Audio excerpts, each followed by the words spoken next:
Live. Okay, hey guys, welcome to another episode of the Save Our Sisters Unplugged podcast. Today, I have such a treat for you. I have a good girlfriend on here. She is an actress, a model, a writer, and a teacher, but none of those are more important than being a wife and mother. It is my honor to introduce Mrs. Zipporah Randall. Welcome, girlie. Thank you. Appreciate you having me on. Oh, you're welcome. I am so glad that we were able to get together today because the scheduling conflicts were real. Yes, and happy International Women's History Day or Women's Day. Yeah. Happy Women's Day. Happy Women's Day. This is such an important time for women. You know, we've done a lot in the world, and I'm so happy that they're recognizing that internationally. Yes, exactly. It's a good thing to be a part of. I just wish I had some international women that I knew currently that I could well, you're international. Ish. I mean, yeah. I'm international-ish. Yeah. So, just being from the Caribbean, that's my way in the door, I guess. Yes. So, but we are still US. We're just right. How do you say it? We're not like foreign. Yeah. US territory. There we go. That's the word I'm trying to use. US territory. So, well, I'm glad that you were able to chat with me today on this important series. This is a marriage series, and you are definitely, I wouldn't say a pro, because I think we all have learning and growing to do as married women. Yes. But you are experienced. So you are an experienced wife. Yes, ma'am. So tell me, how did you and Lamar meet? Let's start right at the beginning.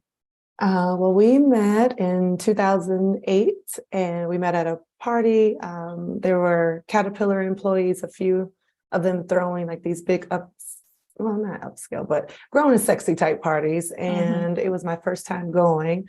I almost didn't make it. Thank goodness for a girlfriend who was like, you go, and I've been waiting on you to get off work for a couple hours. So I went. We got there pretty late, and I was talking to a mutual friend of ours, and he saw me from across the room and asked that mutual friend about me, and the rest is history. As they say. Herstory. Exactly, because #herstory. Yes. Now, when you met Lamar, what was the one thing that stood out with him? Make you say, I might give him a shot. His height and his mannerisms. Oh, that's always nice. His mannerisms was number one, really. After, it was just a group of us standing around talking, and a song came on. It was a stepping song, and I was kind of just like, moving, grooving a little bit, and he turned towards me, and I thought that he was the boyfriend of the mutual friend. I didn't ask any questions, so she introduced me. I just assumed, I guess. And so I was grooving. He was like, "Hey, you want to dance?" And I looked over at her like, I don't dance with other people, men. Right. Like, I want to step on your toes. Exactly. But he was like, no. He was like, it's okay. I was like, you sure? And I looked at her. She was like, go. And so he held his arm out like a perfect gentleman, and I took it, and he walked me to the dance floor. Oh, that's nice. How long did you guys dance for? Did you dance to every dance? Or we did. We only danced to 2 songs. The first was a stepping song, and then the second one was a slow song. And I was like, right. Like, that's way too much too soon. Yes. But he was like, oh, it's okay, come on. And so we danced that song, and he was just a perfect gentleman. Did he ask you out that night? Actually, we stayed up for that entire night, driving around, talking about our dreams, talking about goals. Our mutual friend, we dropped her off. We drove around with her for just a little bit, but then like he showed me areas of Peoria. Like I thought I knew every little part of Peoria, but he Mhm. drove me around the areas of Peoria that I'd never seen before, looking at houses, just talking about his dreams. And so I just really, you know, we were really after that, like I was like, oh wow, okay, it's already 6 o'clock in the morning. Oh, wow. Yeah. So It was one of those. it was one of those kind of nights. Like we were just talking like we had known each other all of our lives. And that's so important because you guys had this comfortability between you. So that's always really good when you meet somebody. Yeah, and it was helpful that he knew so many of my family members. We didn't find that out until the night after, when I Mhm. called a cousin that very next day, and she was like, "What do you mean you don't know him? We grew up in the same church." I didn't grow up in the church, but my aunt, she took me to church every now and again. But Mhm. anyway, like she was just like, "How can you not know him? Like everybody in Peoria knows him, but not me." Well, I didn't. And not you. You remember when you sent him to my house to pick your kids up? I do. Oh That my was gosh, hilarious. that was so funny.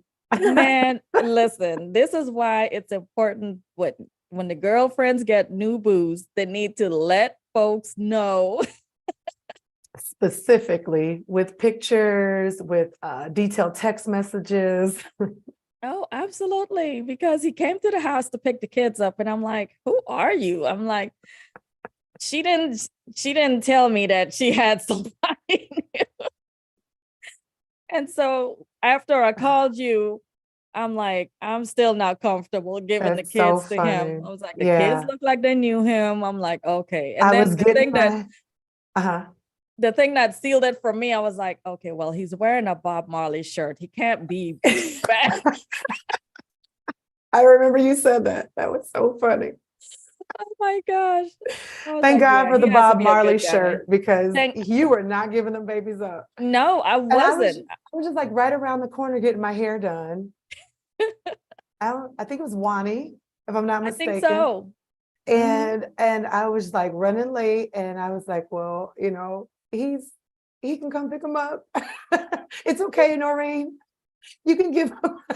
It was not okay. That was so funny. Oh my goodness. Yes. Yeah. But he didn't even trip. He was cool, Mhm, calm, and collected. And I mhm, appreciated mhm. that because I was like, he is a big dude. I'm like, if he wanted to muscle his way in and grab these kids and leave Right? out, but he was a cool dude. I was like, okay, I like him. Yes. The shirt So saved him, funny. but he won me over. Oh, so Oh, after you guys had your date, your little overnight date, so to speak, things just kept on keeping you know on. what? And We just kept in contact through phone. I can't remember the next time we saw each other, maybe like a week later or so. But definitely a lot of phone calls late because I was, single mom, raising 3 kids, and, I was not going to let that, get in the way. I can't remember. I think it had been like some months since we had met when he had finally come to pick up the kids.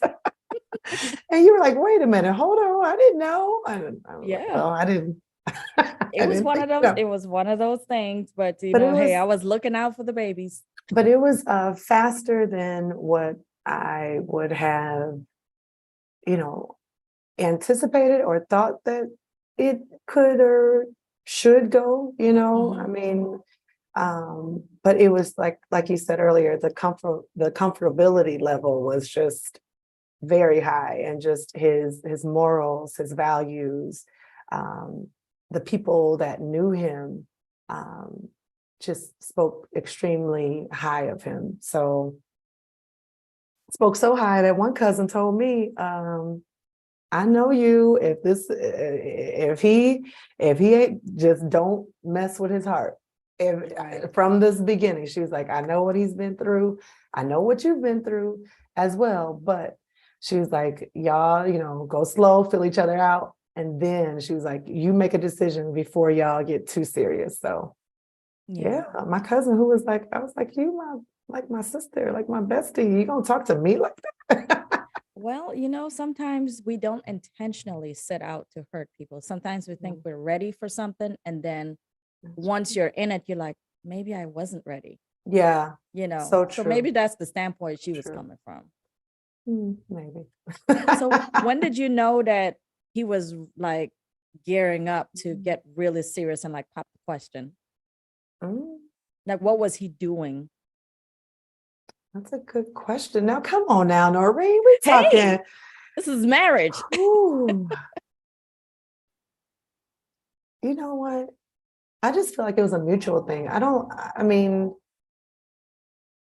Lord help with this memory right now. Because we got married 2 years after we met. Um, I know a year after we had met, I felt like yes, but I wanted to be so sure. You know what I mean? Mhm. Um, and I think we both just really had open conversations. We both had really, I mean, come to Jesus moments of Right. conversations. We wanted to be so real with each other. We didn't want to waste each other's time. And so I think like within a year, we both knew. That's Yeah. good. That's good. So how long have you guys been married now? So 2010 and it's 2023. Wow. It's almost 13. Oh, Yeah, good and Lord. I was My like, math. man, Mm. yeah, well, That's so you are a crazy. teacher. Don't say that. Don't say that. All of us teachers are not the best at math, okay? That's why You say I language was not a math teacher. language arts, English, math for the littles. Oh, but yeah, Exactly. If I so was a teacher, I definitely have to be like a kindergarten math oh teacher. my goodness. Definitely not Listen, a high school. listen, homeschooling with fifth grade math now is just reminding me of my seventh and eighth grade math when I was in school. Like, good Lord, Yeah, a they're doing lot. too much in the curriculum these You said they days. doing too much. They're doing way too much because I remember when Lainey she's my first one, and Mhm. they came home with this new math, and I'm like, what is this? Yes, So that common core math. yeah, I'm like, no, you can't send them home with new math when the parents only know Okay, the old math. okay. Like, you have to Teach us put us in a first. side, right? Put us in a webinar, Right. teach us the new math so Exactly. we can help Right. them. We needed the Zoom long time ago, huh? Exactly. So what did you know about marriage when you were first getting into it? Mm, Did well, anybody sit you down and like have quote unquote the talk? no. Other than no, other than the first that probably should have never been, but our pastor sat us down and talked just like 30 minutes. Like that was it. And um I really wish that because there's some faiths where you have to take a marriage class for a certain amount of months, Mm-hmm. or maybe longer in order to go through these steps. And I wish I would have done that. But other than just the experience of life and knowing what I wanted and what I didn't want, um, but no one ever just sat me down and said, this is marriage. Because honestly, I came from a legacy of women that were not married. I saw my mom get married when I was in high school, and that was a successful marriage, excuse me. Um, and I saw some marriages in my family that were very unsuccessful, lots of drama and trauma. So Yeah. unfortunately not. So you is it safe to say that you don't feel that you had a good example of what marriage should look like? Not from not from early on. I can say that. I had a good example by the time my stepdad came into the picture. And that was when I was in high school. And he Mm-hmm. was an amazing man, selfless man, giving man, family oriented through and through.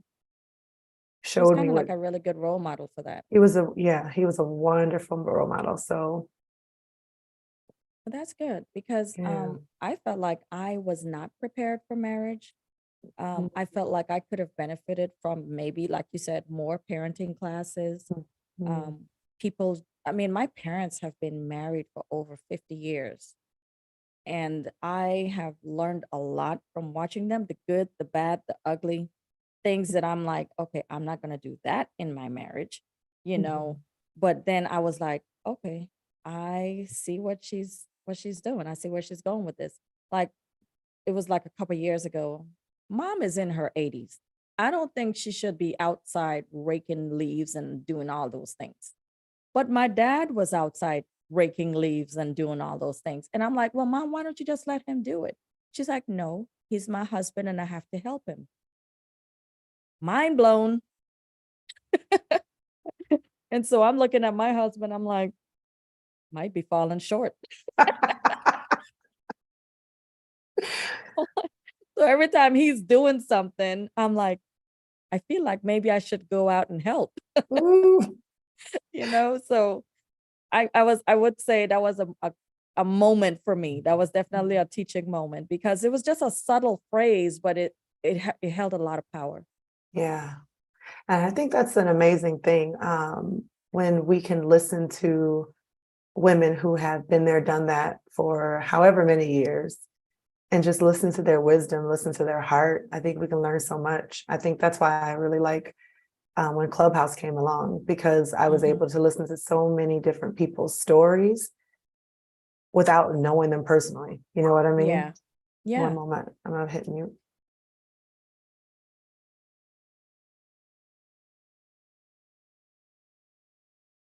Okay, I apologize. Okay. So I think that's just a wonderful thing, just being cognizant of what it takes to really have a successful marriage, Mhm. um, by listening and learning from the best. And I think the best are those people who have been married for longer than some people get to live. You know what I mean? Like 50 years of Absolutely. marriage, that's a lot. Yeah. 50 years. And I want to say it might be going on 57. Wow. Yeah. 57 years of marriage. They have 9 children. We've Um, lost one. I can't even tell you. I think they might have like maybe 20 grandchildren and like 10 great grandchildren, but they have a long legacy. So I don't know what it is. So when you hear about what it takes to make a marriage long and strong, so to speak, what do you think that key thing is? I know a lot of people mm. say communication, but it's got to be Oh, more than that. why did you just take that word out of my mouth? I was going to say not only communication, because that is the first thing that popped in my mind, but less of self, Mhm. um, less ego, Definitely um, that. more of a giving heart. Like your mom said, I have to help him. You know what I mean? I Yeah. think that when we truly set our sights on being a helpmate, a helpmeet, I Mhm. think that it creates a more healthier, stronger marriage. Yeah. Yeah. You know, somebody had asked me that, and I was saying to myself, well, I know communication is good, but I think mutual respect goes a long way. And I think that kind of covers everything because once you have mutual respect, you are going to be a good partner. You are going to talk to them with respect. That communication will be flowing. You will be doing all the things because you respect your mate so much that you don't want to ever cross boundaries, you know. And I hear like people they're arguing and they're calling their spouse out of their name, and Mhm. I just we've never done that. Yeah. I mean, I'm Yeah. not judging anybody that has. I mean, I Mm. wouldn't say in the last marriage I didn't because I most definitely did, but I wasn't as mature. Yeah. Now going into the second marriage, I, I feel like I've learned so much. yeah. I was gonna say you learn, you grow, you're a different person. Like we've only been married for 13 years, we've been together for 15. I'm a different person than I was 15 years ago. But I think when we are making sure that we are taking care of ourselves first, you know, truly, truly, truly being whole, truly being healed, truly walking in our purpose, any relationship is easier, especially a marriage. Yeah, I agree. So how difficult was it to blend your family? Or easy? How easy or difficult was it to blend your family? It was easy and difficult. I mean, some in some aspects it was hard because I was nervous. Like, I mean, my kids didn't know anyone else, you know. They knew their dad and they knew my brothers, my dad, but I wasn't trying to introduce, you know, any men to them. I didn't want that for them. So my oldest met Lamar first. I was about to call him LJ. I said LJ. I say LJ's name so much during the day. I'm sure. Jesus. But I introduced her first, and that was difficult because she was, I could tell already she wasn't going. Like, she was not. She was not bored. She was not having it. You know, she was kind of looking like, who is you and why is you here? Like, Right. already. But I just had to respect the steps that she needed to take to feel comfortable and to get comfortable. And I wasn't going to push anything on her, you know. Right. That wasn't my intent at all. For the younger two, at the time, it was really easy. They were just a loving, loving pair. And they just accepted him with open arms. And the youngest at the time, Zion, he started calling him Mimar, like off the bat, like he couldn't say Lamar. He was trying to say Mr. Lamar. He said, Mama, Oh, he Mimar. done merged it together. Exactly. So in that regards, it was easy. But because Lamar didn't have children, he helped to raise some of he had like guy kids and helped to raise his nieces and nephews, but he didn't have any biological kids. So that was hard, with me feeling like, in a way, I was infringing on his boundaries or infringing on his, you know, single manhood. Bachelor life. Yes, the single life. And so that was difficult. But it was so easy. Like, he was just so he was so ready. Like, that's what he was like, just, your three are good with me. Like, that was just him. He didn't want children. He was like, you know, I have your three, I have that love. And he had that respect for just not only them, but their dad as well, you know? So that's what made it easy, like his demeanor. And yeah, so I think that was the easy part, just How he his really went outtake. about it. Right. Yeah. His take on everything. That's cool, because that could be very hard to navigate, you know, depending on the person, especially meeting the ex-husband, you know, or the father of the children. That could go south real quickly Right. if the parties are not mature enough. Right, exactly. And thank God that he had the maturity that he did, because he helped that, you know. And I think him being a barber and seeing so many people go through all kinds of life stories, you know, he was probably like, just all the stories that I've heard all these years, he's been mature and like an old soul probably since he was a little boy. But him just seeing so many walks of life and so many people have to go through, you know, divorce, blended marriage, dating, etc. I think that helped him to be extremely prepared when he met me. And he Yeah. says, I'm kind of glad he's not sitting in on this interview, because he says that I didn't tell him about my kids until like 6 months until we met, which is not Oh, true. was he trying to Uh, say you was hiding them? but I definitely was not trying to expose them. That's just Right. how I was, you know. You know, it's one I thing mean, about us women when we're dating, especially when we bringing children into the fold. You have to really be worthy enough to meet my children. That's how mhm. I always viewed stuff, Yeah, you know. exactly. And with my ex, it was not as smooth as yours. Our transition Mhm, was not the mhm, greatest because mhm, he just created situations that didn't need to be created, mhm, created way too many questions for my children, and mhm. telling them that your mom is hiding her boyfriend from you. And I had to sit them down. I said, listen, there's a lot of people out there that are harmful to children, and I Yeah, need to make sure that before I present anyone to you guys, that they right. are worthy of it, that Yeah. this is something that's going to be a longevity type of situation. I can't just bring everybody cannot be your uncle. Okay. Women out there bringing 4 or 5 different guys, like every couple of months Mhm. there's some new guy that they're introducing to their children.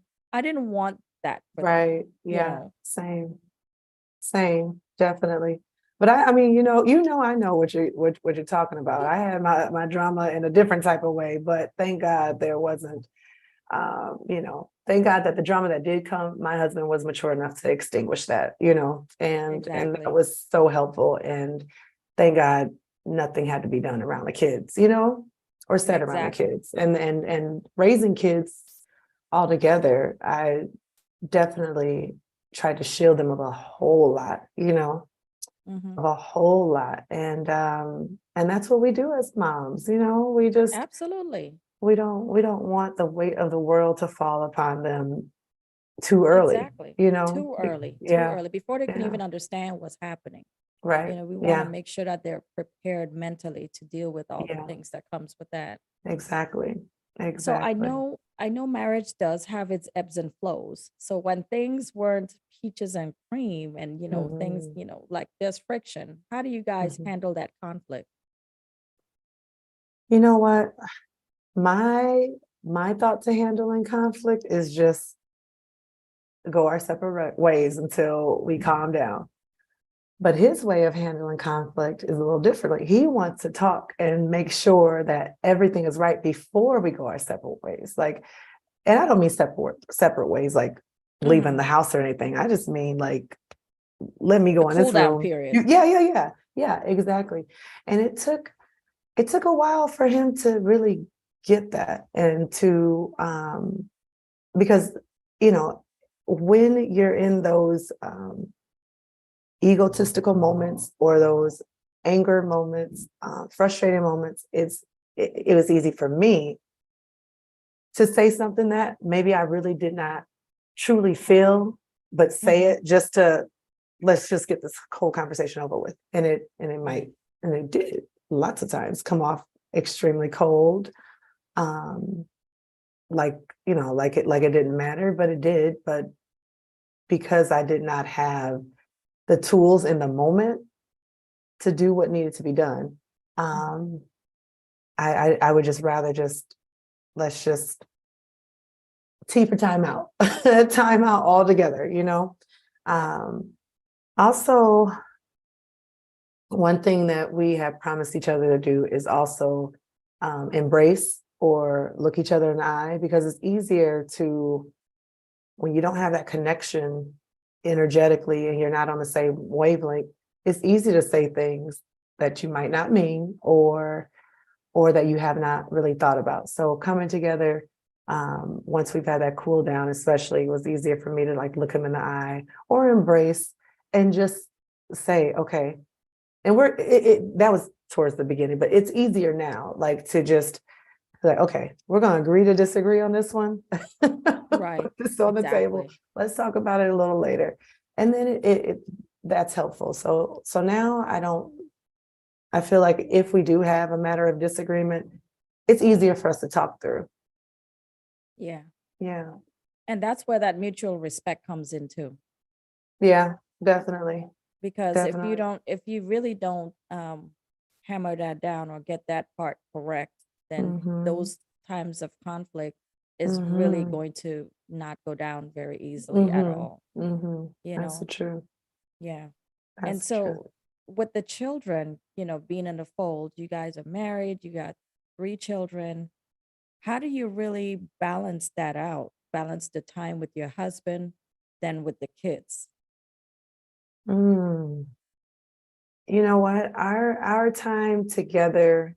So I was working as a teacher. So Monday through Friday was all about being at work, and he's working as a barber. So by the time he gets home, it's usually around dinner time. So just having that time together as a family. And then after they go to sleep, like we might have a good 30 minutes to 45 minutes before one of us is passed out. Right. So, so making time, like special time, like making sure we have a date night. That was something we weren't doing at the beginning, but we realized that we needed to take advantage of making sure that we come together and have that quality time. So date night is very important. We don't get a lot of them being out in California, but we're starting to get back more into Yeah. You got to into keep having a things date night. spicy, girl. Well, listen, we'd be too exhausted for spicy. It's good. We could just get dinner and a movie in without falling asleep. Exactly. Or without somebody coming Oh, into the room to try and yes, join. yes, exactly. So that's why I say we don't get a lot of date nights, because out here we just have a couple family members, and we don't live too close to everybody, and everybody just has a busy life. But yeah, so just making sure that we connect, even if it's just you know talking 15 minutes before somebody clunks out, holding hands, embracing, a longer hug than normal, all of Mhm. those things are, listen, I feel like right now, being married 13 years, we're in our like teenagehood of, and Of we're the almost into marriage. our grown, yeah, we're almost Right. into that grownhood state. But we do a lot of laughing together, and not taking each other so serious, not taking ourselves so serious, which helps us to keep the laughter going. Yeah, that Mm. definitely helps. And how important do you think emotional and physical intimacy is to a marriage? Emotional, I think, is the top thing. Like, if we're not emotionally um, on a good wavelength, it's hard to be physically, to me, it's hard to be physically together. I agree. Yeah, it's that emotional part. It's like, "Mm-mm, don't be, you ain't giving me no kiss, no hug. You ain't, no, don't be coming to say, I know. I mean, yeah, when my husband leaving the oh, house and, I'm like, he's like, come on, I'm leaving. So there's a kiss at the door every day. yes, And yes, then when the yes. kiss isn't happening, he's like, hello, what kind of wife Oh, are you? Who does that? I'm leaving. You don't kiss your husband goodbye. Like, what's happening here? I didn't sign up oh, for this. that's wonderful that he's looking for that as well. That's a blessing. That's a Yeah. blessing. Yeah, You we know, we try to make sure that we do that, or at least say I love you. If I'm on a call, or if I'm doing an audition, or if he's on a call or in a meeting, like, okay, love you, just blow a kiss, but at least acknowledging that the other person is leaving out. I think oh, that's a great absolutely. thing. And one thing that I had tried, and first and foremost, it was our second anniversary. We're not too deep into our marriage. I think we're still kind of like in the honeymoon phase. We're going on year Oh, number 3. We're going on year oh, number 3, but we've both been married, so we're experienced right. husband and wife. So we Yes, know the things that didn't work before. We're really right. intentional about what we do in this marriage. But Exactly. for our second anniversary, I thought it would be cool for us to go online and find out what our love language is. Mm-hmm. And surprisingly, it was different than I thought. he is so quiet and reserved.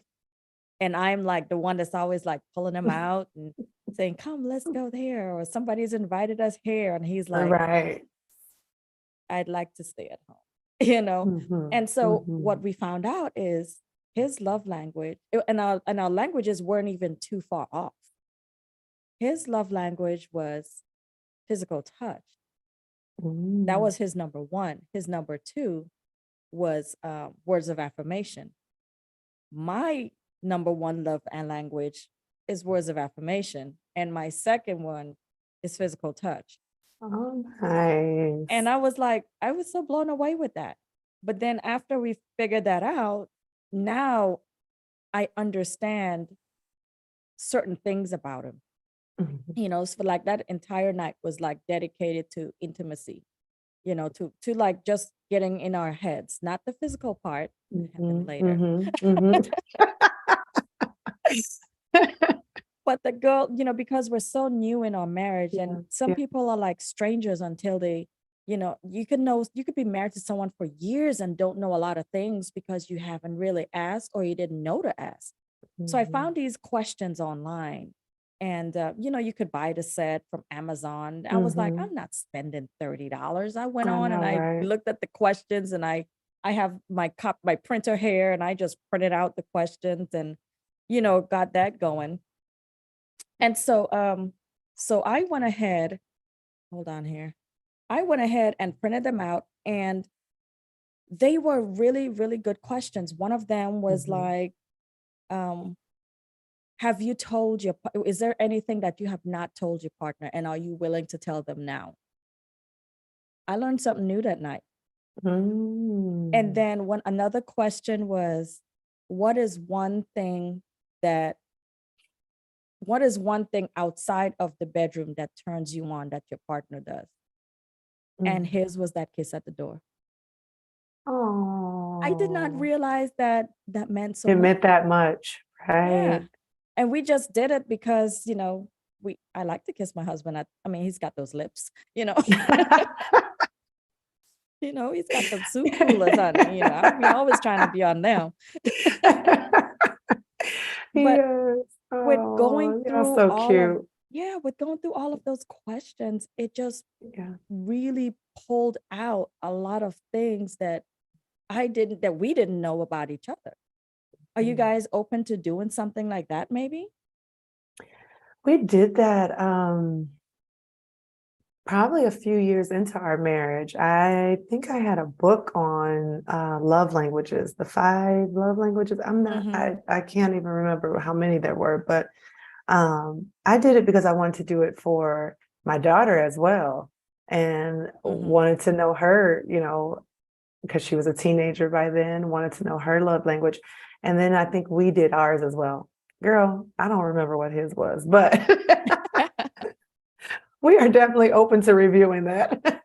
Exactly. Yeah, Are it you gonna wouldn't do a hurt to just couples? Are you gonna do revisit it. a I couples get want to. together Well, Zoom shoot, call? just trying to get you and Lamar together was a nightmare. I can't imagine trying Listen. to get shove anybody else in the equation. Ooh, Lord have mercy. Our schedules, I tell you, if Yeah, we you had a guys are reality looking show, people would be like, how do y'all survive? you know, I would watch that because I think that you guys are so interesting, and I thought it was so cool that you guys just followed your dreams, the three of you, you know, Amen. and you guys Yeah, just really encourage each other in your space. we do. So We do. so as a wife, because you know, I know that Lamar has had some well, I guess you both have had some life events that have happened. How do you really keep each other grounded when you're going through those types of life struggles? Prayer, reminders of hope. Um, when it gets really bad, like he's had quite a few surgeries since we've been married. He's had quite a few surgeries over the course of his own lifetime. But one thing that I recently learned in the last couple of years is just to make sure that, see something beautiful, whether it's, flowers or a sunset, touch something, that makes you feel good. I have like these satin pillowcases that I love to just lay my head on. Laugh, like we try to find a lot of comedies, like whether they're current or whether we go back to the vault to find good movies just to laugh and bring our spirits up, because I truly believe that laughter is the best medicine. So laughter is our core. Both of us, our love language, even if one of us might be a little upset or feeling some kind of way, crack a joke and we're both laughing and but really, yeah, prayer, making sure that we continue on in hope, and listening to other stories that reminds us that troubled times won't last always. Yeah, exactly. I totally agree. Well, Yes. before we close, because I know you're a little pressed for time, Yes, ma'am. what advice would you give to married couples, maybe just new couples that are newly married or seasoned couples? Like, what advice can you give them for sustaining their marriage? That's a heavy question, Miss Norine. You should have prepared me for that one. Trying to get on Oprah's couch, honey. Amen. You will be there one day. I think just number one, before they even get married, just be prepared, be healed, face your fears. And then after married, do the same thing. Face your fears still. If you need to heal, if you need counseling, get that. If you guys can't come to a consensus and you're constantly bumping heads, or you're constantly not seeing each other's point of view, there's nothing wrong. I know in our community growing up, I constantly heard Black people don't see counselors, Black people don't need therapy. That's for, another group of people. But that's just simply not true. And I'm so thankful that nowadays you see that people are going towards couples therapy. And just making sure just to see each other. It doesn't take a lot of money just to have a special night. Just being at home, creating that ambiance, doing something nice for one another, just making sure that you are, because marriage will never be 50-50, ever. Sometimes it'll be 80, sometimes it'll be 80-20, sometimes it'll be 70-30, it should be 100-100, but we're imperfect people. And so just to take it as such, keep them prayed up, pray for your strength, and just pray that you see them and you do exactly what God has called you to do in your marriage. And well, that's my piece of advice. Well, I like that piece of advice. That is sage advice. I really enjoy that. Yeah. Well, girl, thank you so much for giving Thank me a little bit of your you. time today, holding Yes, space ma'am. to chat with me about marriage, because, I need to brush up. You got it, girl. You got it. Oh, it Oh, was my good to goodness. talk with you, Norine. I appreciate you. Oh, well, thank you so much, girl. Peace and blessings. Okay. Okay, let me stop the